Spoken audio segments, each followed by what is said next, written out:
Let's head over to Washington and President Obama's nomination of Solicitor General Elena Kagan to the Supreme Court. CBS News senior White House correspondent Bill Plante has the latest for us. Good morning, Bill. Good morning, Maggie. The White House says the president made his final choice last night, and he called Kagan about 8:30 in the evening, and then the White House let the others on the short list know that they weren't being called. The nomination comes as no surprise to many people here in Washington. Kagan's name was at the very top of the president's short list.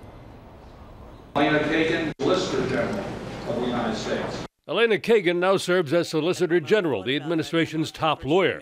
Before that, she was Dean of Harvard Law, the first woman in both those jobs. And at 50, she is the youngest person President Obama was said to be considering. She's incredibly well respected for her ability to bring conservatives and liberals together. Plus, she gives the president someone who can be on the court for a quarter century and be his legacy. If she is confirmed, Kagan would become the third woman on the current court and replace 90-year-old John Paul Stevens, one of the court's more liberal members. Losing Stevens means there are 3 liberal-leaning justices and 4 conservatives, with Justice Kennedy considered the crucial swing vote. Where Kagan will fall is in question, as she is a moderate with no judicial record. I don't think that the White House is worried about whether they can get the person through. Instead, they want to have a relatively smooth process so it's not a distraction. They need the country focused on the president's economic agenda rather than on large social issues.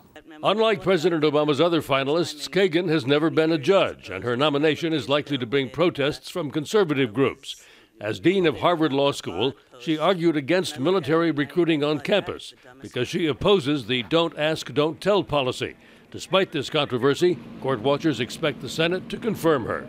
Elena Kagan is really well known by this White House. She was also in the Clinton White House. They've had a lot of time to go through her paper record from her previous service in government, and she was just confirmed by the Senate, so she's been under the microscope.